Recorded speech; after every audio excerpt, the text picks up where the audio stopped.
Et nous sommes de retour au plateau pour la suite de cette émission. Nous abordons notre deuxième sujet. Nous parlons toujours de la Côte d'Ivoire, mais de la présidentielle à présent. Alassane Ouattara annonce sa candidature.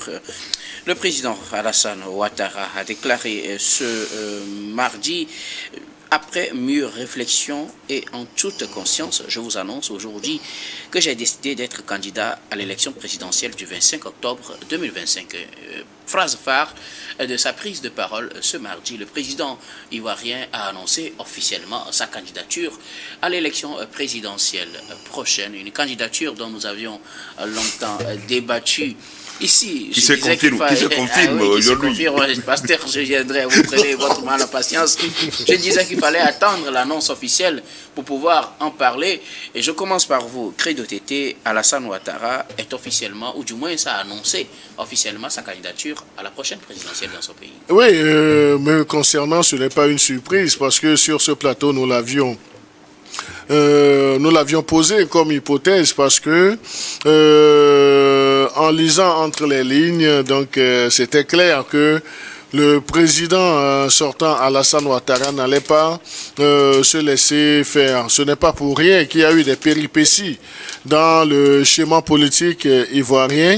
Et il l'a dit dans sa courte vidéo que c'est après mûre réflexion. Donc je suppose que il a réfléchi sur tous les compartiments. C'est vrai que des critiques sont portées contre lui par rapport à son âge, mais par rapport également à son passage à la tête de la Côte d'Ivoire. Mais je crois que dans un passé très récent aussi, ce sont les militants de son parti qui avaient même souhaité qu'il soit encore leur porte-flambeau. Il appelait depuis plusieurs mois. Depuis plusieurs mois, donc je crois que c'est ce qui justifie sa réflexion approfondie, s'il l'a dit, qu'après mûre réflexion. Et nous avons également vu sur les réseaux sociaux, lorsque le président Alassane Ouattara faisait son discours, et à la fin, lorsqu'il a annoncé son intention de briguer encore la magistrature suprême, quelques-uns de ses ministres qui étaient dans un bureau ont manifesté, disons, leur joie, leur approbation. Donc c'est un choix politique de M. Alassane Ouattara et de son parti, le RHDP, de se positionner encore dans la course, quitte à ce que ceux qui ne voudraient plus le voir à la tête de la Côte d'Ivoire s'organiser véritablement pour aller le battre dans les urnes. Donc c'est tout ce que on peut souhaiter. Et vous savez, on dit toujours que en politique, toute action appelle une réaction, et ce n'est pas pour rien également que l'opposition politique au président Alassane Ouattara avait annoncé une manifestation sur le 2 août. Malheureusement, cette manifestation est interdite, mais je crois que l'opposition, par des canaux de communication, a déjà donné clairement sa lecture de cette candidature. L'opposition ne voudrait pas d'une candidature d'Alassane Ouattara, mais si son parti et si le monsieur même se dit prêt à avoir, ou bien s'il se dit qu'il est prêt à assumer encore cette responsabilité, cette grande responsabilité à la tête de la Côte d'Ivoire, je suppose qu'il a encore les énergies nécessaires. Donc c'est vrai également que certaines critiques disent que c'est depuis avril 2011 qu'il est à la tête de la Côte d'Ivoire, mais on ne saurait essayer de dater uniquement l'avènement au pouvoir d'un chef d'État qui est soutenu par son parti pour se repositionner. Pour vous, ça ne pose pas de problème. Pasteur Edo Alassane Ouattara a confirmé sa volonté de participer à ces élections, candidat donc à sa propre succession. Ce sera son 4e mandat. Et pour moi, ça pose de sérieux problèmes. Pourquoi? Pour moi, ça pose de sérieux problèmes. Et avant de répondre à ce... Avant de réagir, je suis en train de voir déjà au niveau du Bénin, où Patrick Talon dit que la fonction... Non, bien sûr, la fonction du président de la République l'a vieilli. Au niveau d'Abidjan, Alassane Ouattara dit la fonction du président de la République l'a rajeuni. Il ne l'a pas dit comme ça. Mais puisqu'il a dit dans sa déclaration qu'il est en bonne santé. Il a dit qu'il est en bonne santé, il se sent encore jeune, il est encore jeune, donc il peut compétir. Alors, voilà ce que je vais faire. Je vais faire un jeu. Je vais transcrire les propos d'Alassane. Pasteur, on n'est pas en train de jouer. Je vais transcrire rapidement un extrait des propos d'Alassane Ouattara au moment où il faisait les gymnastiques pour le 3e mandat. Moi, je ne ferai pas le 4e mandat parce que je ne vais pas me retrouver président à 90 ans. Si les uns et les autres savent ce qu'est la charge du président de la République, à partir d'un certain âge, eux-mêmes ne chercheraient pas à vouloir être président. Oui, le capitaine Kader est là. Avant lui, le colonel-major Djarasouba. Tous les soirs, on m'amène 2 valises de documents. Oui, des noms, des signatures. Quand je finis le dîner, je travaille jusqu'à 23h et je me réveille à 4h30 du matin. Je travaille jusqu'à 7h et à 10h, je suis au bureau. Mais ayez pitié de moi. Laissez-moi partir pour consacrer du temps à moi-même, à ma famille, mes enfants et à mes petits-enfants. Je suis sûr que vous me comprendrez.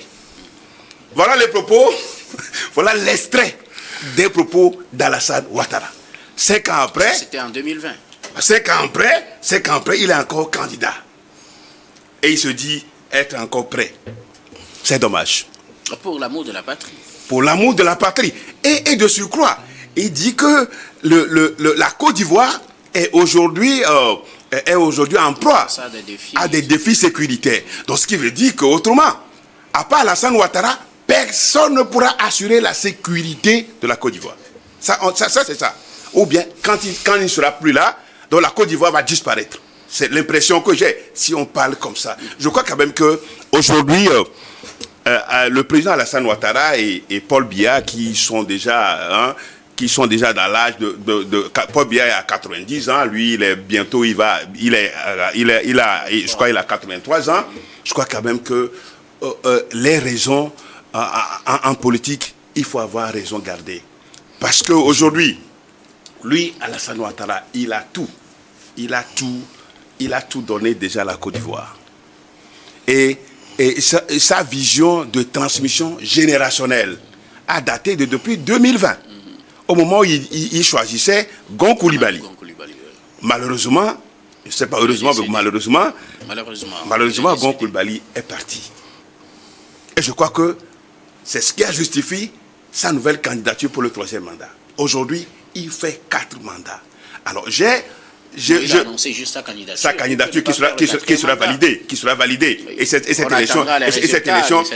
élection et ses enjeux pour la Côte d'Ivoire. Parce qu'il n'y a pas de candidat. Il n'y a pas d'autre candidat.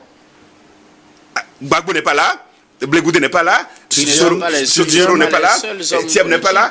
Mais l'opposition, il y a où? Tu parles de Afingessa? C'est un opposant? Afingessa ne peut pas faire, ne peut rien faire. Donc du coup, je dis que c'est une honte pour l'Afrique et pour la CEDEAO. Merci beaucoup à vous, pasteur Edo. Je n'ai pas encore fini. Rapidement. C'est une honte pour l'Afrique et pour la CEDEAO. Où est la CEDEAO dans tout ça? Qu'est-ce qu'on va dire aux autres? La CEDEAO doit se prononcer sur la candidature d'un président.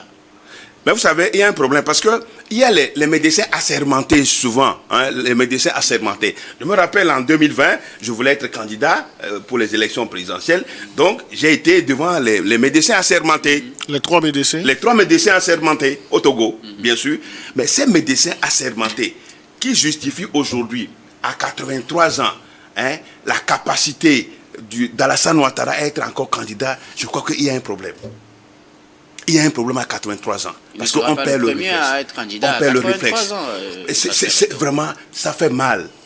Ça fait mal pour l'Afrique qu'on veut rester au pouvoir, mourir au pouvoir, rester au pouvoir et mourir. Et ça fait mal. Il en a fait pour la Côte d'Ivoire. Ça, il faut reconnaître qu'à un moment, entre ces 3 mandats, quand vous allez à Abidjan, quand vous allez en Côte d'Ivoire, ça, il faut avoir le courage de reconnaître qu'il y a quand même une transformation. Quand vous allez, il y a une transformation. Et je crois que c'est bon pour lui comme ça. Lui et les autres, la Côte d'Ivoire est plus grande qu'eux. Merci beaucoup.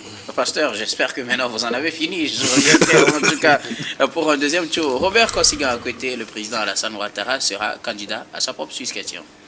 Oui, sans parti pris, voilà mon analyse. est-ce que la constitution ivoirienne lui permet? Oui. Est-ce que lui-même, il veut? Oui. Est-ce que ses facultés mentales sont prêtes? Ah, oui, parce que les médecins... Jusqu'à présent, on l'a pas déclaré inapte et il est toujours le président de la Oui, République. donc je pense qu'il remplit les conditions pour être président de la République et continuer alors par servir la Côte d'Ivoire. Alors, moi, mon analyse est finie. Il est apte, il veut aller. Bonne chance à lui. Merci beaucoup à vous, Robert Kassiga Keté. Vous avez été très succinct. Il remplit les conditions. Toutes les cages sont cochées en vert d'ailleurs. Ah oui, il a le carton vert, le feu est vert. Il n'a qu'à passer, que Dieu l'accompagne. Merci beaucoup. Non, Dieu ne va pas Alors, l'accompagner. il faut dire que cette candidature, vous l'avez dit, a été différemment appréciée. D'un côté, on est d'accord, on célèbre.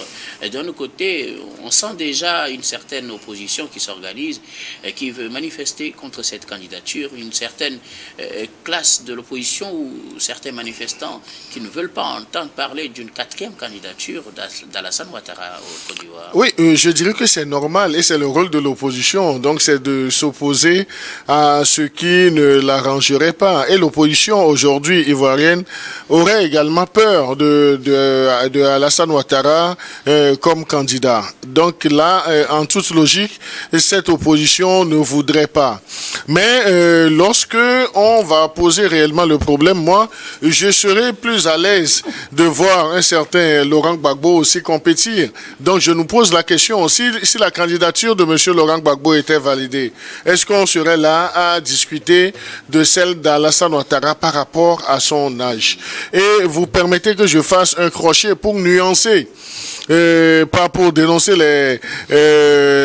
disons la prose que nous a présenté Je ne parle de l'IA. Hein? Oui, le pasteur Edo Komi. Donc nous n'avons pas dit que c'est de l'intérêt. C'est vrai, il l'a dit.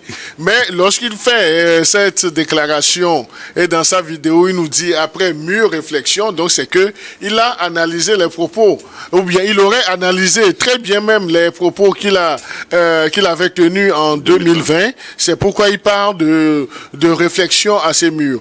Parce que le président Alassane Ouattara sait qu'aujourd'hui, la Côte d'Ivoire a beaucoup plus besoin de paix et de sécurité que tout autre pays de la sous-région. Si au niveau de la CEDEAO, la Côte d'Ivoire replongeait encore, disons, dans les guerres, dans ce que nous avons connu en 2010, donc je crois que non seulement c'est la Côte d'Ivoire qui régresserait, mais entraînerait également des pays de la CEDEAO dans cette galère. Alors, donc si là, vous le prenez sur l'angle de ce qui s'est passé en 2010, est-ce qu'il y a beaucoup plus de sécurité ou de sûreté dans la candidature à un nouveau mandat d'Alassane Ouattara ou plutôt dans sa non-candidature?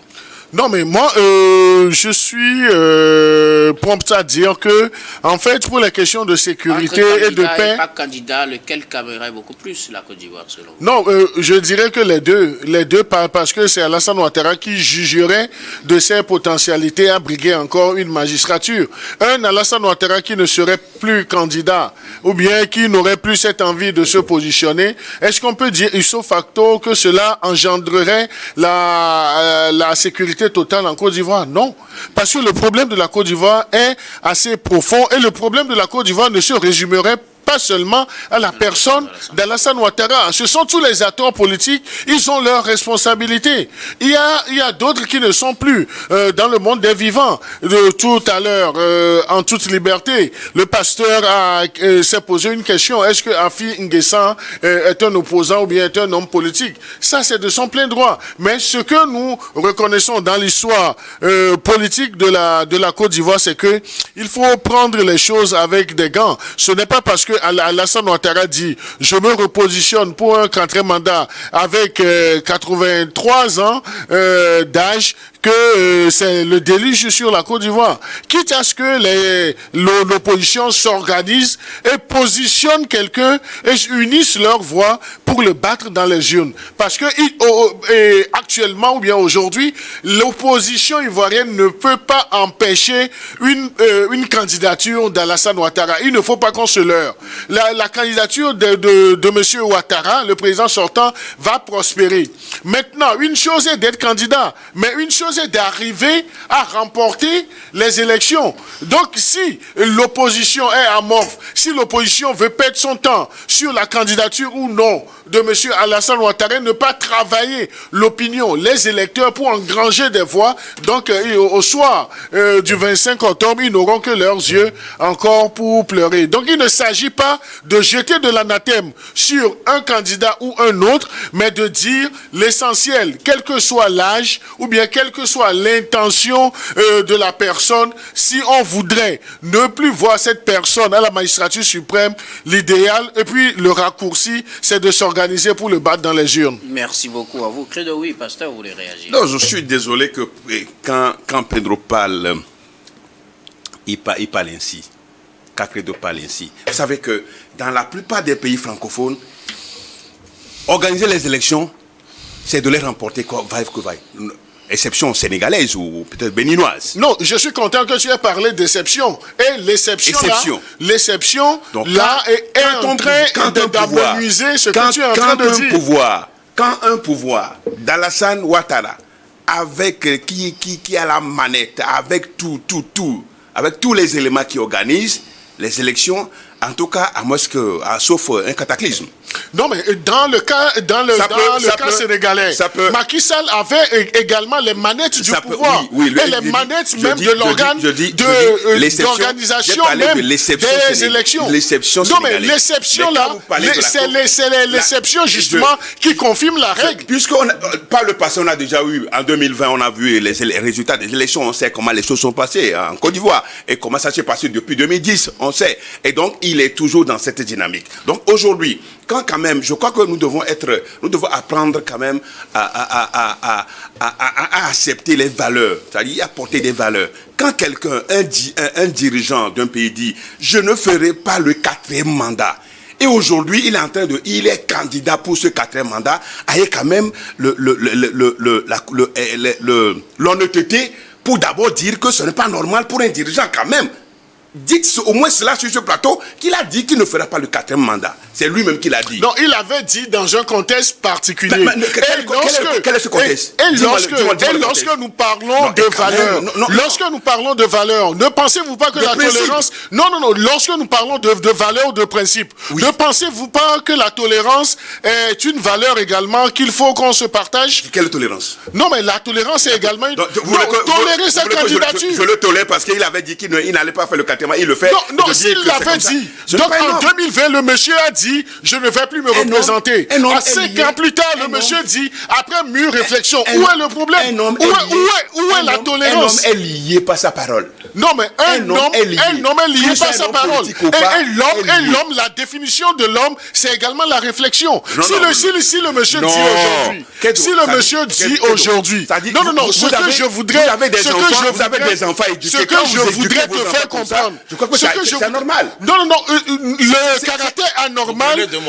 caractère anormal, c'est d'éduquer les enfants dans un sens. C'est moi qui ai la parole. Est-ce que tu peux me laisser parler? Non, c'est parce que tu étais en train de contredire ce que je te disais. Nous sommes dans un débat, mais jeter de l'anathème gratuitement sur un candidat, sur un président sortant. Il a le candidat. Que tes amis de l'opposition ivoirienne s'organisent pour le battre dans les urnes. Ok, vas-y, c'est moi qui ai la parole. Non, vous avez la parole. Je dis que le président Alassane Ouattara a écarté tous ses concurrents, tous ses protagonistes. Maintenant, quand vous me dites il faut que l'opposition s'organise, ça peut être une alternative de s'organiser. Mais quand même, il faut avoir le courage de dire aux dirigeants africains. Alors, mon co-débatteur parlait tout à l'heure de si la Constitution le permet. Mais prenez par exemple Nelson Mandela. Nelson Mandela, juste après un mandat. Après un mandat où il avait tout le boulevard devant lui, mais il a donné une leçon pour dire que lui, il a fait son mandat. Il est parti. C'est ça un homme. Et aujourd'hui, l'Afrique du Sud tient bien. Donc vous dites que sans le président Ouattara, donc la Côte d'Ivoire ne va pas bien se porter. Personne ne l'a dit sur ce plateau. Mais c'est ce que l'impression qu'on a. Non, personne ne l'a dit. Mais c'est l'impression que... Non, vous êtes en train de nous prêter des intentions. Non, ce que nous débattons, qu'est-ce qui peut empêcher la candidature d'Alassane Ouattara? Je finis. Non, mais vous avez la parole, cher pasteur. Je finis pour dire que la candidature d'Alassane Ouattara porte en elle-même plutôt le germe d'un conflit à venir en Côte d'Ivoire. Merci beaucoup. Vous le savez? Parce qu'il y aura des manifestations. Et est-ce que ça, c'est la stabilité?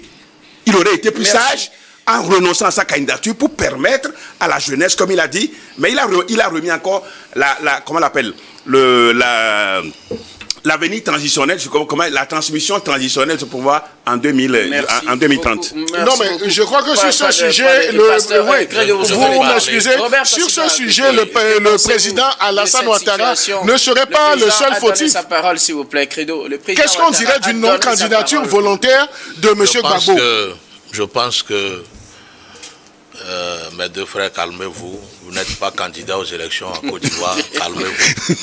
Et donc, M. Ouattara veut candidater, il a le plein droit.